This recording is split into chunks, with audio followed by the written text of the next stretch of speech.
Carl Gustav Jung, the Swiss psychiatrist and founder of analytical psychology, devoted his life to exploring the deepest corners of the human mind.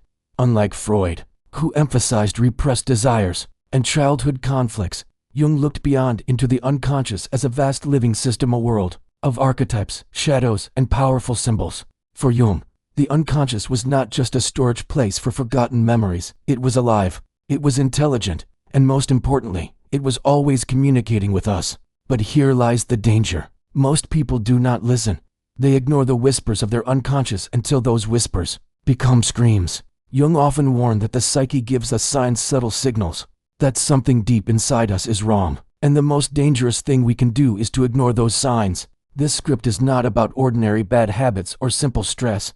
It is about the kind of inner signal that, if ignored, can lead to destruction, mental breakdowns, broken relationships, even physical illness. Jung believed that when the unconscious is silenced, it eventually forces its way into our lives in terrifying ways. Why this warning still matters: imagine this. You keep having the same disturbing dream again and again. A dark figure follows you. You wake up and sweat, uneasy, but you brush it off as just a dream. Or perhaps you find yourself getting irrationally angry at small things, snapping at loved ones, feeling like someone else is living inside you. You dismiss it, thinking you're just tired. Or maybe you are drawn repeatedly into toxic relationships, repeating the same patterns no matter how much you swear you will change. You tell yourself it's bad luck. To Jung, none of this was random. Each of these was a sign, the unconscious sending a message, a warning that something unresolved inside you is demanding attention. And ignoring it is like ignoring the red light on the dashboard of your car. The longer you avoid it, the greater the risk of breakdown. Jung's view of the unconscious. Jung described the unconscious as both personal and collective. The personal unconscious contains our repressed memories, unprocessed emotions, and forgotten experiences. The collective unconscious holds universal symbols and archetypes shared by all humanity, images of the hero, the mother, the trickster, the shadow. Within this hidden world lies energy that is both creative and destructive. It can guide us, inspire art and wisdom, but when neglected, it can turn against us. The dangerous sign is when this unconscious energy begins to leak out in destructive ways. Jung often said, until you make the unconscious conscious, it will direct your life, and you will call it fate. This is the heart of the danger. We believe our struggles come from the outside: bad luck, unfair people, difficult circumstances, but often, they are signs from the inside, demanding recognition. The shadow, the hidden self of all Jung's concepts. Perhaps the most chilling is the shadow. The shadow represents the parts of ourselves we reject: our anger, jealousy, selfishness, impulses, and desires. Because we want to appear good and acceptable, we push these traits down into the unconscious. But the shadow does not disappear. It waits, and it sends signs. Sometimes it appears in dreams as a frightening figure. Sometimes it shows up as intense reactions to others we hate in them, what we secretly deny in ourselves. Sometimes it bursts out as sudden rage, addiction, or depression. Jung believed ignoring the shadow was one of the most dangerous mistakes a person could make. The shadow does not vanish just because we want to be nice. On the contrary, the more we repress it, the stronger and more destructive it becomes. Everyday examples of the dangerous sign. Jung's warning may sound abstract, but it is painfully real in everyday life. A man constantly feels drained at work, but instead of admitting his unhappiness, he numbs himself with alcohol every night. His unconscious is screaming at him, but he calls it just stress. A woman keeps dreaming of drowning, but she ignores it. Later, she suffers an anxiety attack that feels exactly like suffocation. A couple fights endlessly, but each blames the other. In truth, both are projecting their own unacknowledged flaws onto each other. In all these cases, the psyche is giving a sign. Something unresolved needs to be faced. When ignored, these signs grow more violent until they cannot be overlooked. Why we ignore the signs, you might ask. If the signs are so clear, why do people ignore them? Jung explained that facing the unconscious is terrifying. It means confronting the parts of ourselves we don't want to admit exist. It means accepting that we are not purely good, that we have rage, envy, selfishness, and darkness within us. Most people prefer the illusion of stability. They tell themselves everything is fine. They distract themselves with work, entertainment, or addictions. But Jung warned that the unconscious cannot be silenced forever. It is patient, and it will wait for the moment when denial is weakest. That is when it strikes. Stay alert. The key message: the most dangerous Sign in Jungian psychology is not the dream, or the anger, or the projection itself. The most dangerous sign is your decision to ignore it. When the unconscious speaks, whether through dreams, emotions, or repeating patterns, it is trying to save you. It is trying to bring hidden truth into awareness. If you pay attention, it can guide you toward growth, healing, and wholeness. If you ignore it, the danger multiplies. Closing of part 1. So here is the truth Jung leaves us with. The psyche always speaks. The question is whether you are willing to listen. The sign is not dangerous because of what it is dangerous because of what happens if you ignore it. In part 2, we will go deeper into Jung's idea of the shadow and projection. We'll explore how the unconscious disguises itself, how we see in others what we reject in ourselves, and why this is often the clearest but most painful sign that something within us must be faced.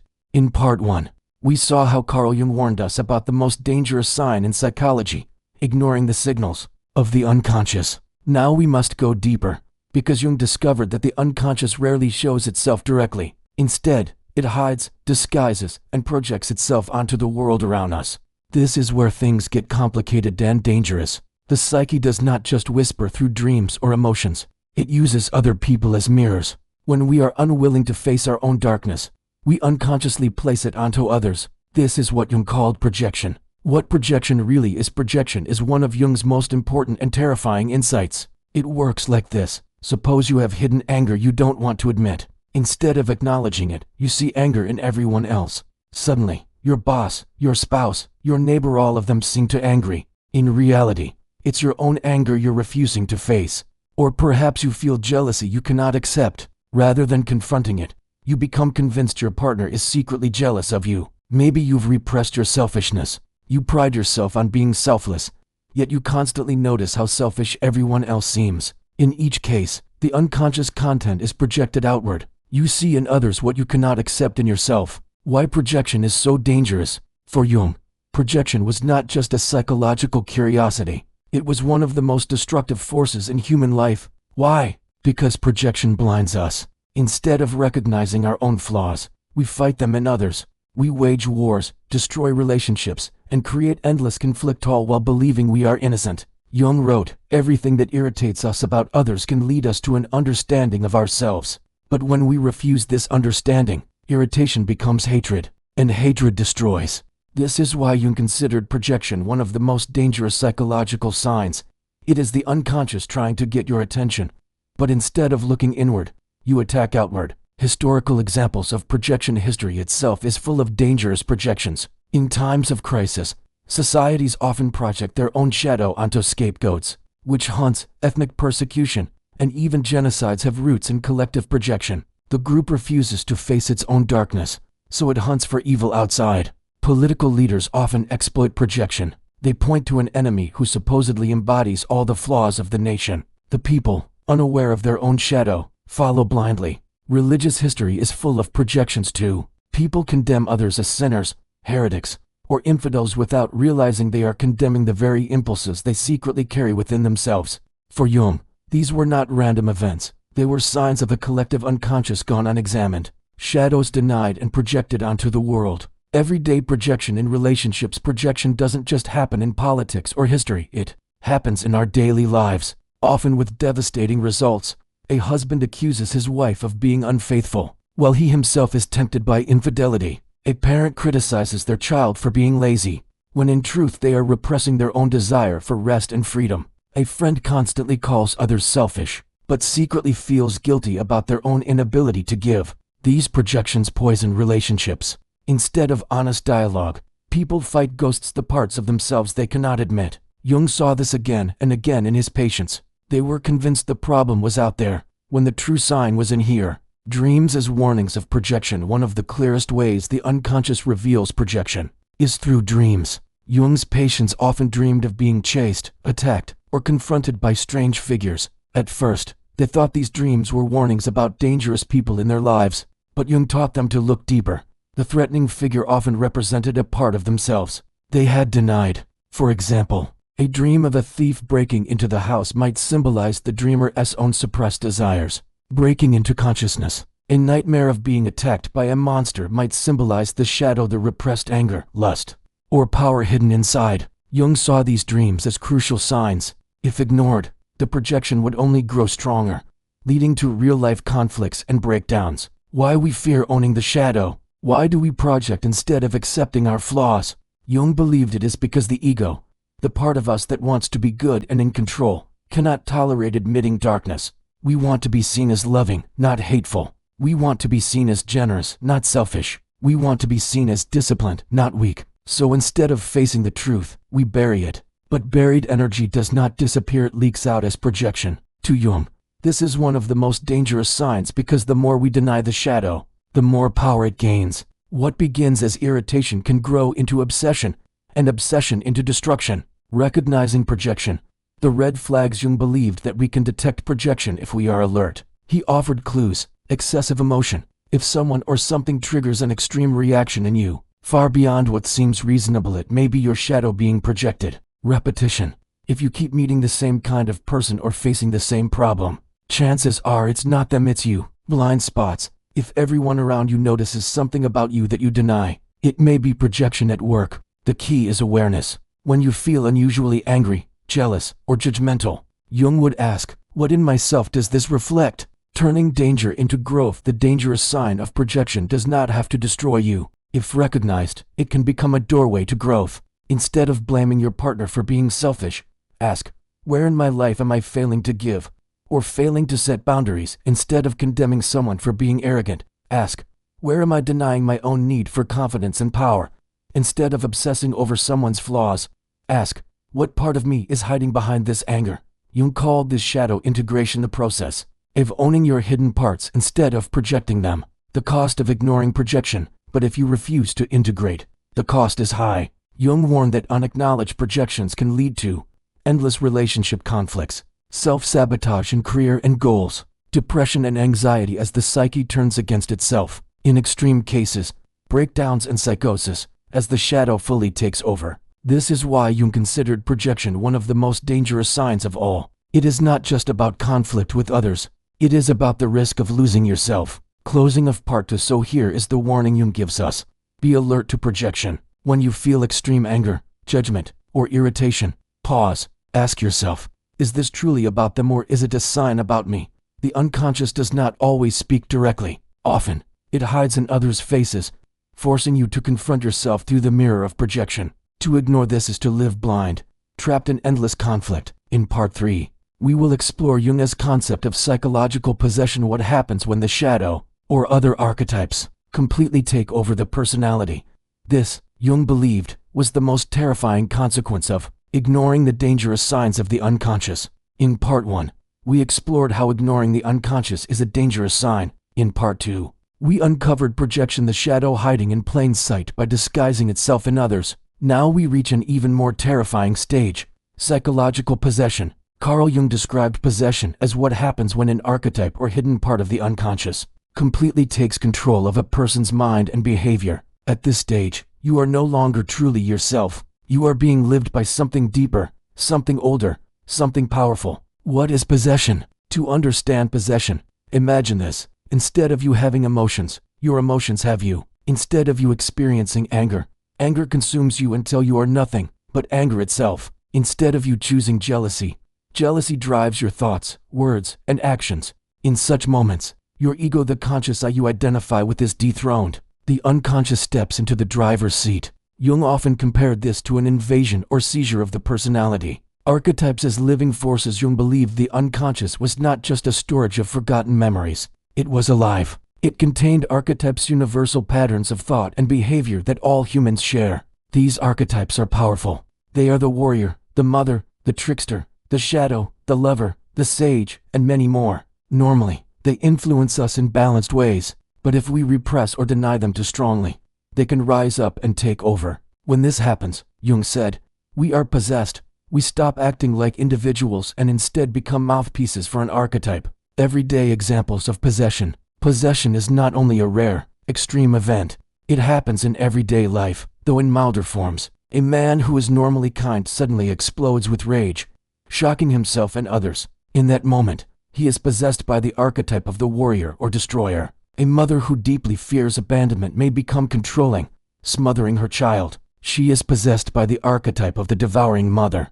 A person obsessed with success may lose all compassion, driven entirely by the archetype of the tyrant king. You may have seen this in others or in yourself. The moment when a friend says, "I don't know what came over me," Jung would answer, "That was possession." The terrifying side of possession, but possession can go far beyond everyday mood swings. Jung described cases where patients lost all sense of their normal personality. One woman became obsessed with religious visions, convinced she was chosen by divine forces. Her ego collapsed under the weight of the archetype of the prophet. A man became consumed by paranoia, convinced everyone was conspiring against him. He had been overtaken by the shadow, projecting his inner darkness onto the entire world. Entire crowds, Jung warned, can be possessed when mass movements sweep through societies, erasing individuality. This is why possession is such a dangerous psychological sign. It is no longer just about projection.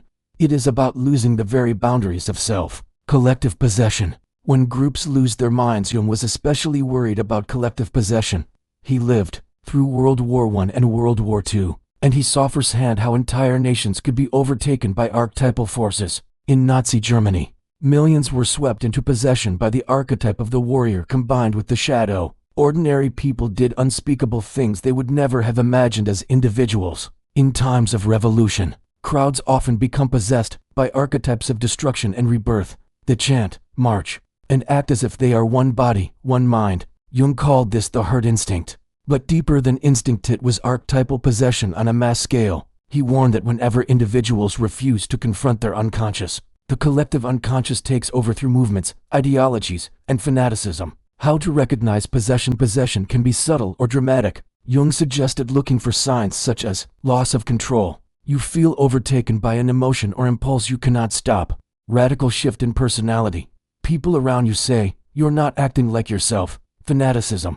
You become consumed by one idea, one belief, one mission, as if nothing else matters. Repetition of archetypal patterns. Your life begins to mimic mythological or symbolic stories. Martyrdom, conquest, betrayal, obsession with purity, endless battles between good and evil. When these signs appear, Jung would say, the unconscious has you. The danger of identifying with archetypes. The problem is not just that archetypes influence us, it's when we identify with them. For example, if you begin to see yourself as the hero, you may unconsciously invite chaos and battles just to live out that story. If you see yourself as the victim, you may unconsciously create situations where you are always hurt. If you see yourself as the savior, you may force others into the role of the helpless, even when they are not. Jung called this inflation, when the ego swells with archetypal energy and loses all humility. This is one of the most dangerous signs of possession. The shadow's full takeover, the darkest form of possession, Jung believed, was when the shadow fully takes over. At this stage, the person becomes destructive to themselves and others. Addiction, violence, betrayal, and cruelty are often signs of shadow possession. In extreme cases, people commit crimes or atrocities they later cannot explain. Jung wrote that such people are often shocked afterward, saying, "I don't know what came over me." But Jung's answer was clear. It was not you. It was the shadow. Can possession be prevented? Jung believed possession could not always be prevented. After all, the unconscious is vast and powerful, but it could be managed if recognized early. Self-awareness. Regularly reflect on your moods, actions, and beliefs. Ask, is this truly me or is something else moving through me? Dialogue with the unconscious. Jung encouraged active imagination, talking to figures in dreams, writing dialogues with emotions, treating them as real but not literal. Grounding in daily life, simple routines work. Nature. Relationships help anchor the ego so it does not dissolve in archetypal storms. Humility. Remembering that you are not a god, not a savior, not a mythological hero. You are human. This protects against inflation. Why this is the most dangerous sign.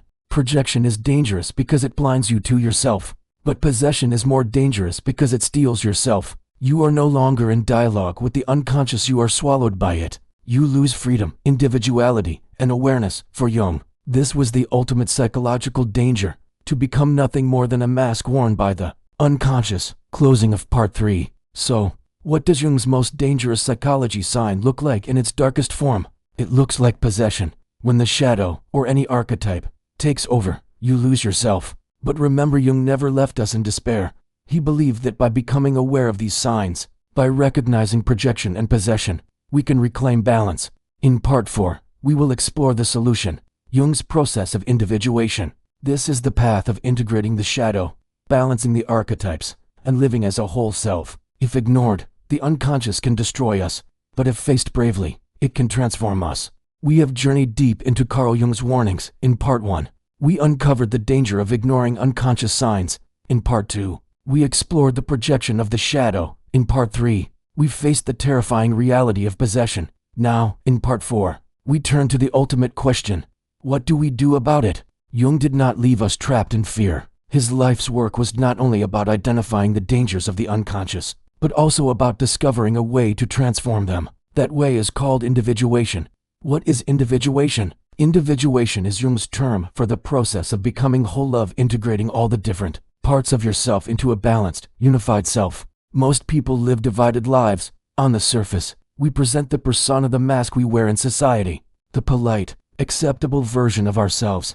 Beneath the surface lies the shadow, the rejected, denied parts of us. Deeper still lies the anima or animus, our inner feminine or masculine energy. And beyond all of this, the self, the totality of who we are, both conscious and unconscious. Individuation means uniting all these pieces. It means no longer being at war with yourself, no longer projecting your darkness onto others, no longer being possessed by unconscious forces. Instead, you become whole.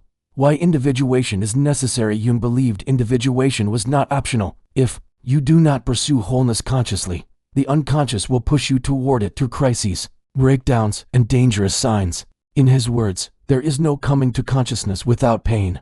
Ignoring the process only makes the pain worse. Facing it directly transforms the pain into growth. Steps on the path of individuation. Individuation is not a one-time event. It is a lifelong journey. But Jung outlined several key steps. 1. Recognizing the shadow. The first and most crucial step is acknowledging your shadow. This means admitting the parts of yourself you deny. Do you get jealous easily? Do you crave power or control? Do you secretly look down on others? Do you feel anger, lust, or envy you pretend not to have? To individuate, you must own these traits, not to act on them blindly, but to recognize them as part of you. Jung said, one does not become enlightened by imagining figures of light, but by making the darkness conscious. Owning the shadow does not mean becoming evil. It means becoming honest. And honesty with yourself is the beginning of wholeness. 2. Integrating the anima or animus. The next step is encountering your inner opposite. For men, this is the anima, the feminine energy within, expressed as sensitivity, emotion, creativity, and connection. For women, this is the animus, the masculine energy within, expressed as logic, strength, independence, and willpower. Most people reject their inner opposite, clinging only to socially approved traits. But Jung believed balance requires integrating both. A man who denies his anima becomes cold, disconnected, and emotionally blind. A woman who denies her animus becomes indecisive, overly dependent, and unable to stand firm. Integration means embracing these energies, not repressing them. 3. Listening to dreams and symbols. Jung insisted that the unconscious speaks through symbols, dreams, fantasies, slips of the tongue, synchronicities.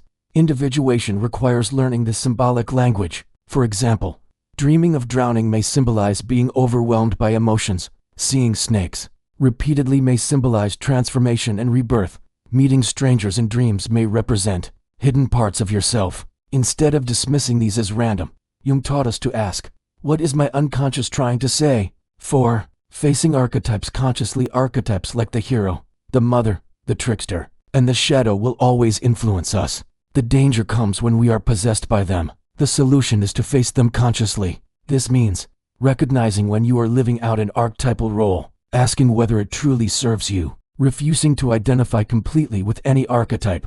For Jung, the goal was not to kill archetypes, but to live alongside them without letting them control you. 5. Moving toward the self. The final stage of individuation is aligning with the self. This is not the ego, the small I we normally identify with. The self is the totality of your being, conscious and unconscious, personal and collective. To experience the self is to feel connected not only to your own depths, but to humanity, nature, and the cosmos. Jung described it as the realization that you are a unique individual and part of something much larger. Why individuation is the cure to the dangerous sign. Let's connect this back to Jung's most dangerous psychology sign. Ignoring the unconscious leads to projection, possession, and destruction. Individuation leads to awareness, balance, and growth. In other words, The cure to the dangerous sign is not to fight the unconscious but to integrate it. The shadow does not disappear, but it no longer controls you. The archetypes remain, but you are no longer possessed by them. You live with awareness. Practical ways to begin individuation. Jung's ideas may seem abstract, but he offered practical tools. Journaling. Write down dreams, emotions, and repeating patterns. Look for hidden messages. Active imagination. Hold dialogues with figures from your dreams or fantasies. Ask them what they want. Shadow work. Notice traits you dislike in others. Ask how these traits might live within you. Therapy. Work with a Jungian therapist to explore your unconscious safely. Creative expression. Art, writing, music. These open channels for unconscious material to emerge. The reward of individuation. The path of individuation is not easy. It requires honesty, courage, and humility. But the reward is immense. You gain freedom from repeating toxic patterns. You experience relationships more authentically, no longer blinded by projection. You feel a deeper sense of purpose, connected to something larger than yourself. Most importantly, you reclaim your wholeness. Jung called this living in alignment with the self. It is the opposite of being possessed or fragmented. It is the fullness of being human. Final words: stay alert, but stay hopeful. Carl Jung's warning about the most dangerous psychology sign is clear. The greatest danger is ignoring the unconscious.